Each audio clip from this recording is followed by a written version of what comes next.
aí, pessoal? Papo Solto, podcast que é o bom papo do mercado de eventos, tá na área. E você sabe que aqui o nosso esquema é refletir. Aliás, o Papo Solto traz muitas reflexões relacionadas ao nosso mercado de eventos, seja corporativo, público ou social. E é uma alegria. Vocês estão vendo que eu tô diferente, né? Tô de óculos. Pois é, a idade chega para todo mundo, mas o Papo Solto não pode parar, porque hoje, em especial, a gente começa uma série de 4 episódios sobre o casamento às cegas. Você já ouviu falar do casamento às cegas? Não ouviu falar ainda? Então você vai correr lá na Netflix, porque essa galera que está aqui hoje com certeza falou para a família, com certeza falou para a mãe, falou para o pai. Mãe, eu tô na Netflix. É verdade, eu tô com a galera, os meus amigos celebrantes que estiveram na participação como celebrante de casamento, como mestre de cerimônias, ou como a gente vai discutir isso aqui, celebrando os casamentos desta série que está bombando na Netflix, já está na 3ª temporada e é uma alegria tê-los aqui. Passo a passo, vou apresentar e a câmera vai pegar um a um. Eu vou começar com a primeira temporada, Maurício Macri, que aqui está, sem aquela coisa de ladies first, mas é uma alegria tê-lo aqui. Eu vou fazer uma coisa, porque você está de óculos, então eu vou fazer assim. Vamos, nos acompanhe. Não, é brincadeira, não preciso dele agora não. Esse aqui é só para perto. Tudo bem, Marco? Tudo bem, um prazer estar aqui com você, com todas vocês, né? Com você, Anderson. Eu tô nesse lugar de primeiro porque deveria ser uma de vocês, meninos, mas eu sou o celebrante que estava na primeira temporada, talvez por isso que você tenha me chamado. Então hoje a gente está aqui para compartilhar, contar um pouquinho do que é ser celebrante, porque independente do nome que deram, era um celebrante ali já. É verdade. Tá? Então isso que é importante ressaltar. Então a gente está aqui para compartilhar um pouco dessa experiência. Eu acho que é bem importante trazer isso, porque a sociedade muda, as coisas mudam e o casamento às cegas também teve que mudar. A gente vai falar sobre essa questão profissional aqui. Na 2ª temporada, a maravilhosa Lídia Vaz, que aqui está também. Lídia, tudo bem? Tudo bem. Você já está debutando aqui no Papo Solto, né? Eu já estou ficando craque aqui. Pois é, você fez uma fala agora interessante de falar assim, todo mundo chegou em casa e falou para o seu pai, para sua mãe, né? E eu fui falar para as minhas netas. Você não sabe que minhas netas espalharam na escola inteira e essa semana eu tive uma festinha lá e as professoras vieram falar, você é a avó do Netflix. As meninas falam sempre, minha vovó casou no Netflix. Tá vendo? Isso é muito legal. Muito bom, né? E a gente está aqui. Obrigado para todo mundo, obrigada, Anderson, pela oportunidade. E vamos falar sobre celebração. É isso aí. E é na 3ª temporada, que está aí bombando, todo mundo comentando nas redes sociais, as duas maravilhosas, que deram um up diferente, trazendo a negritude para esta edição, né? E vocês dividiram os holofotes como celebrante, minha querida Gisele Campos e minha querida Natália Monteiro. Como é que vocês estão? Tudo bem? Bem-vindas. Cara, que prazer estar nesse papo solto com essas pessoas que eu tanto admiro, Anderson, Lídia Vaz, maravilhosa, Maurício Macri também, que eu sou super fã, Gisele, que eu tive a honra de compartilhar dessa 3ª temporada, que foi potente, de fato. Eu tô feliz pra caramba, né, gente, de bater esse papo aqui com vocês, de trazer essa questão não só do casamento às cegas, mas como a nossa função, que está interligada literalmente a uma missão, ela está sendo conhecida ainda, né, Anderson? Porque muitas pessoas não entendem, não conhecem, por isso até ali, no Casamento às Cegas, para denominar, foi um pouco difícil até para a galera da produção, da direção, e eu acho que nessa 3ª temporada eles acertaram. Mas as coisas estão mudando, né, Gi? As coisas estão mudando, primeiro porque, recentemente agora, a novela Terra e Paixão, do horário nobre da Rede Globo, já está tocando no nome celebrante. Isso é uma grande vitória, uma grande conquista. Sim, obrigada pelo convite, é uma delícia estar entre vocês aqui. A gente só conversa virtualmente, geralmente, né? E hoje a gente está aqui para mostrar a cara dos celebrantes, falar um pouquinho do que a gente faz. E eu também contei para o meu filho, contei para minha família, para os amigos. Mas você casou ou você celebrou? Mas você é uma padra? Como que funciona isso? Ótimo. Padra é maravilhoso. Então tenho pessoas, amigas que me chamam até hoje de padra, estão com esse apelido de padra. E hoje a gente vem aqui para explicar um pouquinho que história é essa, né? Aliás, a gente vai continuar explicando isso para o resto das nossas vidas. Isso é fato. Isso é fato. Sim. Né? Porque por mais que tenha gente que celebra há muito tempo, tá aqui a Lídia para comprovar isso, ainda é um paradigma que a gente vai ter que quebrar e vai continuar fazendo isso por um longo tempo. Até porque, não sei se vocês concordam comigo, eu duvido que tenha crianças, adolescentes pensando, quero ser celebrante. Verdade. Ainda não. Ainda não. Ainda não. É um processo. É um processo. É um processo. Bom, só para contextualizar, o Casamento às Cegas, além de ser um projeto muito interessante norte-americano, saiu dos Estados Unidos, veio para o Brasil, está na 3ª temporada aqui no Brasil, nos Estados Unidos já está na 4ª temporada, e a Netflix abraçou isso com muita força no mundo inteiro, tem nos Estados Unidos, tem na China, tem em diversos países, e é muito interessante o formato com que eles colocaram esta série. A ideia é colocar pessoas que querem encontrar um grande amor, ou de repente até querem fama, por que não? Tem isso também, as redes sociais acabam bombando, né? Do participante, da participante.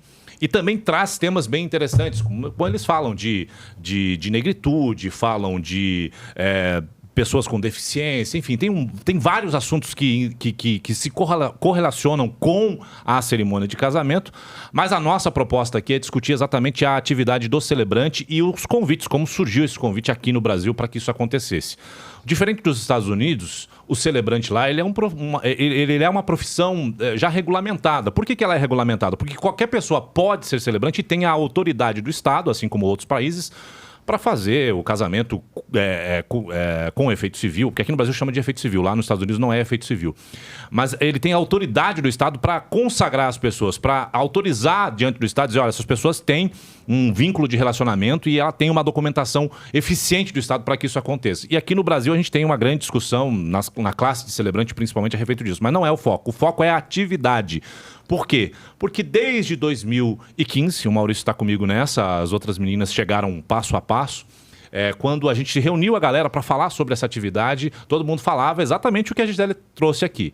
Peraí, casamento? Eu vou fazer casamento? Mas tem a ver com religião. Eu não sou padre, eu não sou pastor, eu não tenho ligação religiosa. Esse é o grande estigma ainda das celebrações de casamento, fato que a novela trouxe nos últimos 2 episódios relacionado à questão tradicional, das pessoas tradicionais. Não é errado isso, pelo amor de Deus, a gente não quer discutir isso, a gente quer discutir a atividade do celebrante.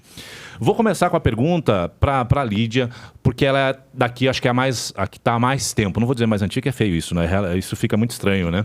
Mas é que está há mais tempo. Mais tempo que os outros. Faz mais tempo que está celebrando, né? Desse jeito, como celebrante social ou como celebrante de casamentos. Quando surgiu o convite para fazer parte da 2ª temporada, isso viabiliza e mostra o quanto valeu a pena todo o seu esforço como celebrante, Lídia? Mas não tenho dúvidas. É algo que, assim, para mim foi muito, muito gratificante, principalmente porque eu soube que, assim, teve uma indicação, mas a indicação não foi suficiente. Então, assim, eu soube que eles foram no mercado e eu realmente concorri com outras pessoas para esse momento. É um processo de escolha. É um processo de escolha dentro da Endemol e isso foi muito legal. A Endemol é a empresa que é responsável aqui no Brasil pela produção. Da Netflix.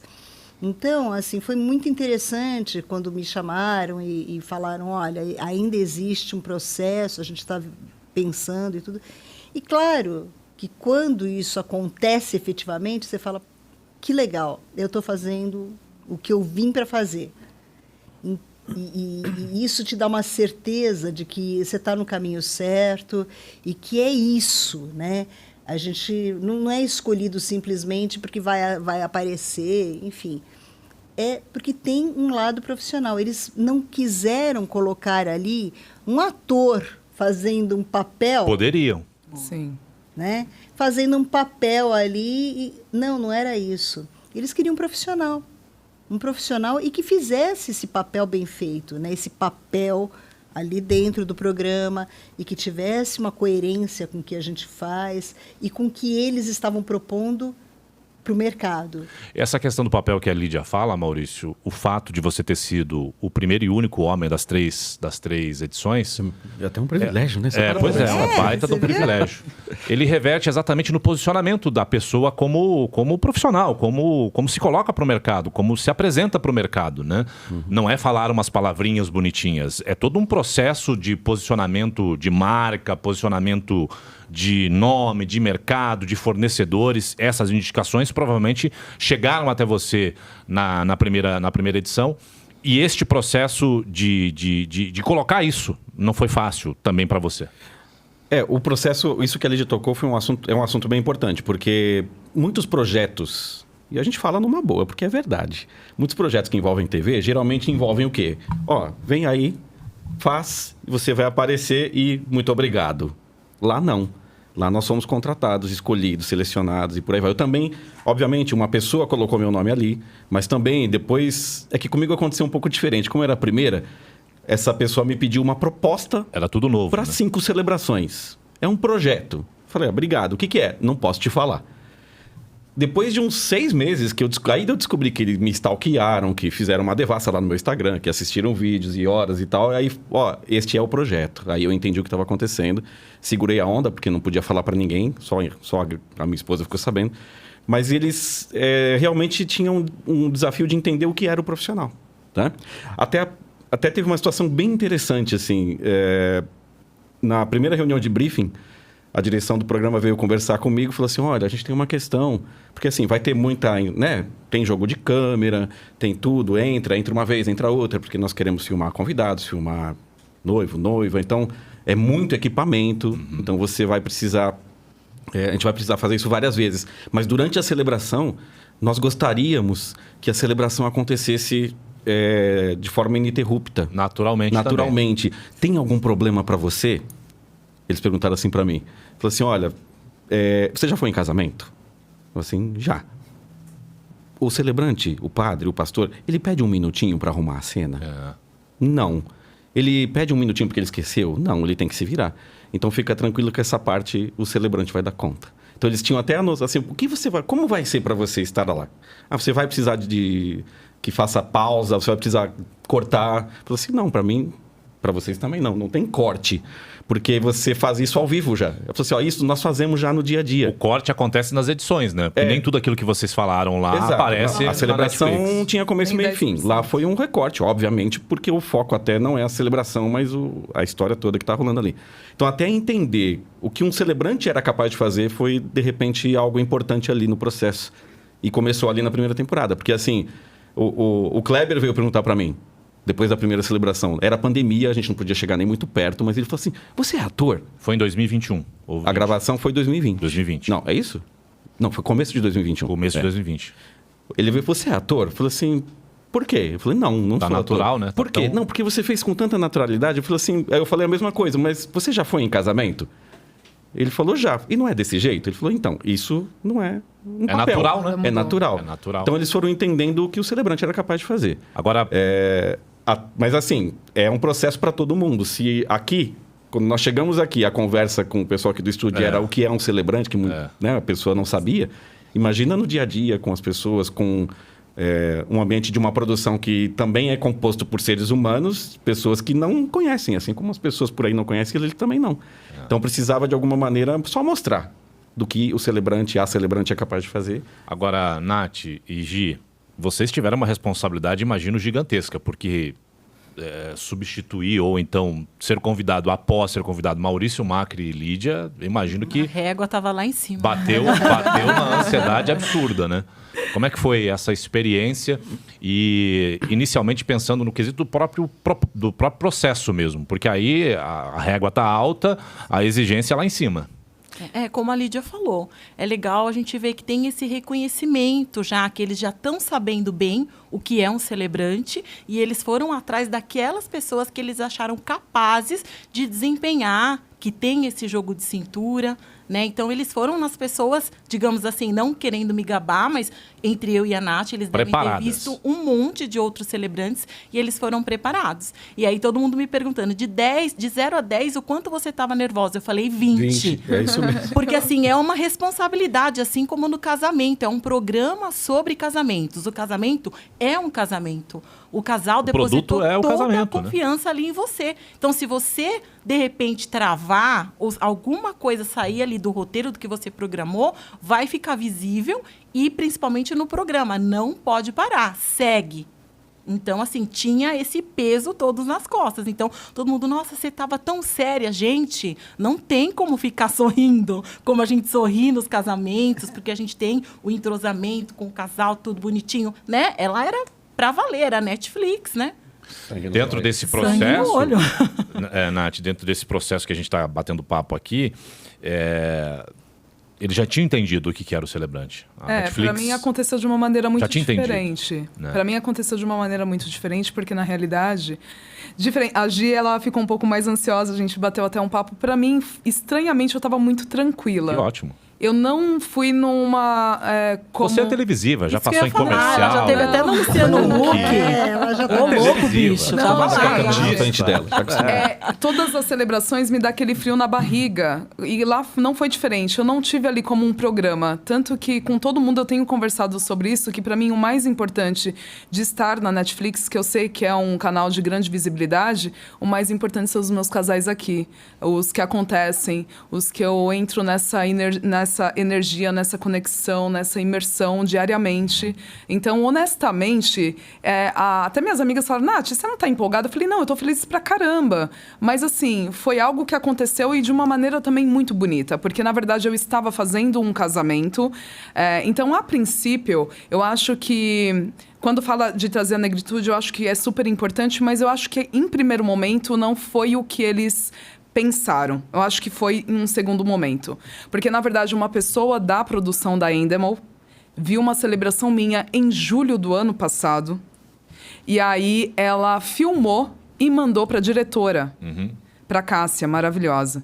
E aí eu fui descobrir quem era essa pessoa. Eu não sabia como eles tinham me encontrado no dia, lá na primeira gravação.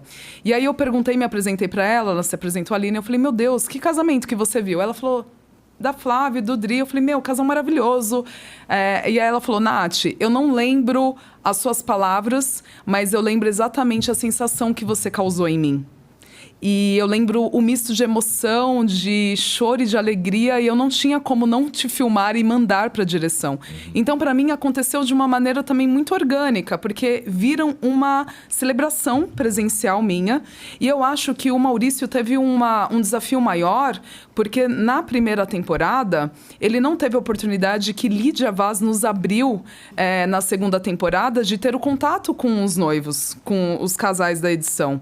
Porque ali nós temos... O Maurício foi cru. E, assim, minha profunda admiração, Mal, por você também ter levado a questão da igualdade. Porque você, enquanto homem, na primeira direção, no beijo lá, falou em nome da igualdade, que a noiva beija o noivo. Eu achei isso, assim, eu te amei ainda mais. Né? Maravilhoso.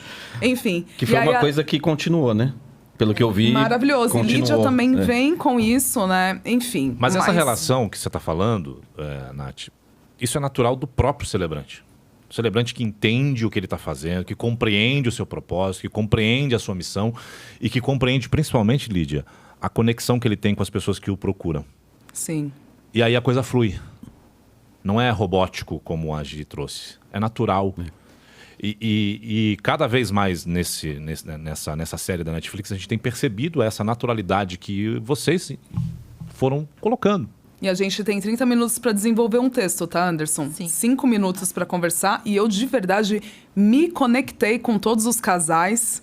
Até em alguns que tá causando polêmicas, mas eu me dei muito bem com eles quando eu tive esse touch a touch. E foi Lídia Vaz que abriu esse caminho para nós, porque é ela que pediu isso na segunda temporada. Eu acho que a nossa experiência no conversar com o casal, no entrevistar o casal, na hora eu lembrei das perguntas que eu costumo fazer e eu falei, essas perguntas eu vou fazer e vão dar certo, porque a gente tem pouco tempo. Então você já vai direto naquelas perguntas para você conseguir extrair o máximo da essência e para não ficar uma coisa nada a ver. Você está contando uma história de um casal que poderia ser um template. Agora, tratar como real, acho que foi a base de todos aqui, né? Sim. Ali só um comentário que é legal, né? Ali na primeira temporada, não Não era nem querer ou não querer. Podia conhecer o casal. Não podia. Nós estávamos no auge da pandemia. A gravação tinha autorização para acontecer, estava tudo dentro da lei, mas assim... Era todo mundo chegar, testado. Testava dia sim, dia não. Uhum. Era chegar, eu tinha um compromisso de não me encontrar com outras pessoas que não fossem da minha família. Era chegar, gravar e ir embora. Entendeu? Não teve confraternização da produção, não teve Tietá, Kleber e Camila, não teve nada. A gente não podia conversar com o casal. E aí foi muito legal essa porta que se abriu mesmo na segunda temporada. Essa naturalidade de tratar aquele momento de gravar a série como natural, como realmente um casamento real, trouxe toda essa verdade, né, Lígia? Ah, com certeza, com certeza. O Mal falou agora, né, que assim, ele não podia ter esse contato. E quando eu fui, ainda era pandemia, a gente também tinha que ser testado, também ficava de máscara o tempo todo, tudo. Mas assim, o que aconteceu ali, para mim, era muito importante, e foi o que eu pedi para conversar com os casais, porque eu achei que era importante entender deles. O que cada um estava fazendo ali dentro, né? Então, se chegou no teu objetivo... claro que a gente não podia perguntar, você vai dizer sim, você vai dizer não, não era isso que era o objetivo mas conversar, saber entender, para que na hora que eu fosse entregar aquela cerimônia, fosse uma cerimônia verdadeira. Tá? Como você falou, realmente foi muito editado, nós não somos o produto final, mas ok. Ali, para aquele casal, naquele momento, aconteceu a cerimônia. E era uma cerimônia de verdade. É de verdade. Tinha começo, meio e fim. Começo, meio, fim, troca de alianças, troca de votos, declaração, tudo mais. Então, assim, tinha que ser. Aliás, foi a primeira pergunta que eu fiz quando me falaram e me perguntaram, né? Você gostaria de participar dessa seleção? Eu falei, é um casamento real? Se for um casamento real, sim. Foi assim também quando lá atrás aconteceu com o Teleton, com Fábrica de Casamentos e tudo. Então, assim, é real? Porque eu acho que a gente não consegue... É um casal que está ali diante da gente? É um casal mesmo, né? Não são atores, não são modelos, né? Fazer o nosso trabalho, eu não sou atriz. Eu não sei ser atriz nessa hora. Então, se a coisa é verdadeira, sem problemas. Como, né, eu falei para vocês ontem, fiz uma renovação de votos ali na hora, acontece, né? Mas é porque você tem dentro de você aquilo que você precisa fazer. Então, tem que ser de verdade. Não dá para ser uma coisa, então tá, vamos decorar um texto para falar. Aliás, nunca funciona isso comigo. Decorar texto. Tanto que, né, assim, a gente recebe um script, mas eu não conseguia seguir o script. Então, foi o que eu... E foi por isso que foi maravilhoso. O sentimento ali tinha que fluir. Tinha que fluir, que vinha dessa conexão com este casal. Mesmo que tenha sido 5, 10 minutos com cada casal, mas era verdadeiro, era uma conexão verdadeira que estava acontecendo ali. Exatamente. Aliás, tudo o que aconteceu dentro do Casamento às Cegas é real, né? O espaço de eventos são espaços onde a gente costuma trabalhar, costuma executar. Os serviços que lá foram oferecidos. É do nosso mercado isso, né, Nath? Tem assessora, tem a galera da decoração, é todo um trabalho, é real, exatamente, é como a Lídia falou, tudo é real. E eu acho que é isso que traz essa potência, né? E eu acho que é muito bacana essa visibilidade, Anderson, que a gente precisa dar para a nossa função, que é linda, e trazer essa autenticidade. Eu pude, apesar da gente receber um script, eu também fui muito eu ali. Inclusive, fiquei surpresa quando percebi que eles colocaram falas minhas, não do script. Você escreveu Eu escrevi. Na hora da troca das alianças, você escreveu algo muito pessoal que você pensou para aquilo, né? O mais bonito, Anderson, é que os meus casais, quando eles viram essa parte da troca das alianças, eles me mandaram tanta mensagem inbox. Nath, é você, é tão você. Por quê? Tem uma característica nos meus casamentos que eu não faço a pergunta. Se não houver o casamento com efeito civil, eu não faço a pergunta se você aceita. Tem uma frase que você, dentro da frase, tem a palavra sim, e você troca aliança. E no Casamento às Cegas, eu quis levar essa minha identidade. Então, foi quando eu escrevi: às cegas te conheci, já não mais às cegas te escolhi. E na esperança de seguir com você até o fim, eu digo sim. Até fez uma homenagem para mim. A minha empresa é aqui. Já grava só o áudio da Nath. Isso foi uma coisa Ela legal. falou pensando em você. Pois é, tá vendo? Você acha que não, Anderson? Isso foi uma coisa legal. Um dia o Anderson vai me chamar pra fazer um podcast, aí eu vou... Eu vou homenageá-lo. A produção dava mesmo um script, mas deixava, sempre nos deixou à vontade. Sim. Faça o seu trabalho. Isso foi muito legal, porque eu também recebi ali palavras-chave e tal, mas ali eu não sou um cara de decorar coisas. Então, poder chegar lá e desenvolver em cima do meu repertório foi muito legal. O que é natural do nosso mercado de celebração, né? Tem vários perfis de celebrantes, né? A gente tem o celebrante que prefere o improviso, que, claro, tem lá o contexto da história do casal, etc. Prefere improviso. Tem celebrantes que preferem escrever as suas cerimônias, tem celebrantes que preferem só os tópicos. Sim. E isso aconteceu lá, né? Sim, e cada um vai adaptando ao que se dá melhor, ao que tem mais habilidade, né? Então, eu tenho partes do texto que eu escrevo e aí eu leio. Mas tem partes da contação da história que eu consigo memorizar e eu conto. E no meio eu vou encaixando alguns caquinhos, né? Conforme a reação dos casais, conforme a reação dos convidados. Quem é fulano? Quem é ciclana? Ah, você estava lá, você viu esse dia. E a gente vai adaptando e cada um vai fazendo o seu estilo. A Nath foi muito feliz na edição, né? Porque eles mantiveram bastante da fala dela. Eu também escrevi algumas coisas, né? Algumas coisas foram ao ar, outras não, mas faz parte do jogo. Né? A regra, acho que era falar, o amor é cego. Isso eu acho. Sempre havia. Quase não era todos uma vocês regra. eu vi você fazendo, Mas tinha falando isso. Uma Será que o amor palavra-chave cego? é isso. Será que o amor é mesmo cego? Né? Será que o amor às cegas dá casamento? Amor às Isso, cegas dá né? casamento. Que faz parte do mote, né? É o mote, né? Da Sim. série. E a grande surpresa da cerimônia é o sim ou não. Ou não. Sim. No caso do Maurício e da Lídia, vocês tiveram sim e não. No caso de vocês, vocês foram privilegiadas. Todos Só sim. sim. Pois E é é. engraçado que a gente já fica imaginando que cara eu vou fazer se sair um não. Não Porque tem como a imaginar. Cássia falou, se falarem não, você vai virar meme, Gisele. Esteja preparada. Eu já fiquei, meu Deus, que cara. Eu fiquei ensaiando que cara que eu ia fazer. Eu cheguei a ter um susto, né, Gi? Porque o Jarbas primeiro Teve falou uma não pegadinha, né? E aí eu quase infartei. Eu queria pegar ele pelo pescoço, na verdade. Mas foi muito legal. Eu assisti todos os episódios, desde a primeira temporada.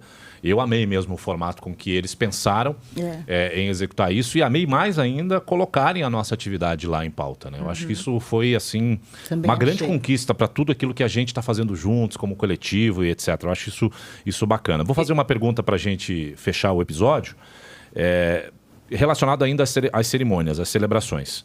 Por mais que tenha o script, vocês sugestionaram alguma coisa? Sei lá, vamos colocar uma cerimônia das areias, vamos colocar não sei o quê. Teve isso ou não teve?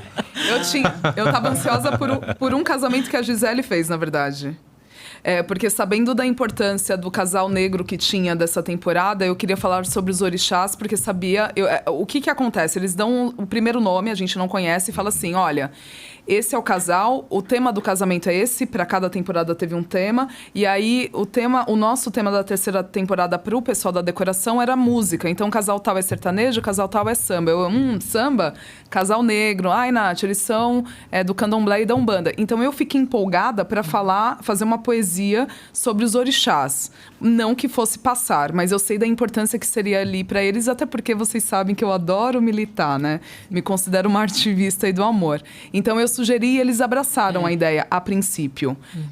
Mas nenhum casamento que eu fiz, trabalha com obras. E aí eu fiz sobre um texto falando da construção, que o amor precisa de um território fértil, etc. E sobre os alicerces, enfim. E é muito legal porque a galera abraça. A galera da produção, pelo menos, abraçou as minhas ideias e falou, ok, Nath, pode seguir. Então, para mim, pelo menos, dessa parte da experiência de colocar ali a minha cara, e eu fui muito eu, né? Eu, Nath, eu não sou muito fofa, eu sou esse negócio, né, de energia. Um acontecimento essa E aí eu acho que foi muito legal da maneira... É claro que eu fiquei mais, como a Gi falou, né? Ali a gente sabe que é uma gravação, fiquei mais na minha, mas eu acho que eles deram muita liberdade pra gente fazer, né, dessa forma. Sim, eu não abordei os orixás por não ter muito conhecimento, mas eu falei sobre o samba, né? Então trouxe também alguns elementos que eu fui pegando da conversa com eles e ficou bem legal também. Vocês ficaram Foi amigos lindo. de alguns dos casais? Maurício tem contato com algum deles? Eu Não. tenho. Não, tem contato Tenho de Instagram, mas é bem pontual, assim. Não, eu tenho contato. Eu acho que teve um pouco a ver com a situação. Sim, Sabe, assim, a gente não tinha proximidade ali. Teve um pouco a ver com primeiro isso. sempre acaba tendo uma carga maior e ele abre o caminho, né? Então, Sim. você abriu caminhos. Eu, por exemplo, já, assim, eu tive contato com a Camila, com o Kleber, fui lá, tietei, foto, tal. Tive contato com todos os participantes de papear em direct e com o casal que ficou fofo por um ano. Isso é outra história. Isso Essa é passou por uma outro outra história. Mas com o casal, inclusive, foi bem interessante com a Tamara e com a Alisson, porque... O gaúcho e a carioca. Isso. A gente ficou tão amigo, assim, família, o pai dela veio falar comigo, a gente troca, assim, a gente está em WhatsApp, né? A gente tem um WhatsApp. E a turma do fã-clube da Tamara e do Alisson, que se chama Tamalisson, chamava. Caramba, tem não até tem nome. mais. Quer falar? Será Teve que o existe? fã-clube, né? Não sei se ainda está no Instagram, mas... Mas eles me convidaram para fazer parte, quer dizer, falaram, você quer? Eu falei, eu me coloco. Então, eu entrei no grupo de WhatsApp. Então, a gente tinha contato, sabia diariamente o que eles estavam fazendo. E fiz amizade com outros participantes, porque o que acontece é que nem todos chegam lá na frente. Sim. Muitos dizem sim, mas acabaram não indo, né, adiante. Porque a produção que escolhe, em função de X, né, elementos lá, enfim... E aí eu tenho, por exemplo, amizade com um dos meninos, que eu via ele em todas as cerimônias, ele foi padrinho de quase todos os casais, e aí a gente começou a conversar, e dali em diante a gente tem fotos, e aí a gente já foi almoçar juntos, a gente virou uma amizade. Que legal. Virou uma amizade. Ele é ator. Eles vão para a 4ª temporada ver se consegue enganar a produção? Não, mentira. Não dá, não. Ele é querido, ele tem 20 e poucos anos, pelo amor de Deus, não me comprometa. Gi, você... Eu Como é que converso ficou? com a Ágata bastante, com o Renan um pouco menos, mas converso bastante com a Ágata. Dani, conversei quando eu os adicionei. Sim. Esses dias ele postou uma foto em que eu apareci, eu fui lá e comentei. Ele também já veio, pegou o rabeira e agradeceu. Mas é bem legal esse contato. A Nath deve estar falando com todo mundo. Jesus amado. Você sabe que eu tenho uma dificuldade com redes sociais, na verdade, mas todos se conectam muito comigo. Isso é bom. E ontem, por exemplo, eu falei com a Bianca no inbox por uma situação X desagradável que aconteceu com ela, né? Porque ela tem uma deficiência em uma das mãos, e aí foi tema sobre capacitismo. Tá nas redes aí, né? Exatamente. Mas eu me conectei muito com o Jarbas e com o Mena. O Mena me mandou uma mensagem no inbox, inclusive, enfim, pedindo algo do texto que eu criei lá, caneta, todo rabiscado, e eu tô aí nessa função de reencontrar o texto para mandar. Legal. A gente está terminando este primeiro episódio. São 4 episódios com esses colegas maravilhosos, amigos maravilhosos, celebrantes do casamento às cegas. Próximo episódio é semana que vem. A gente se vê.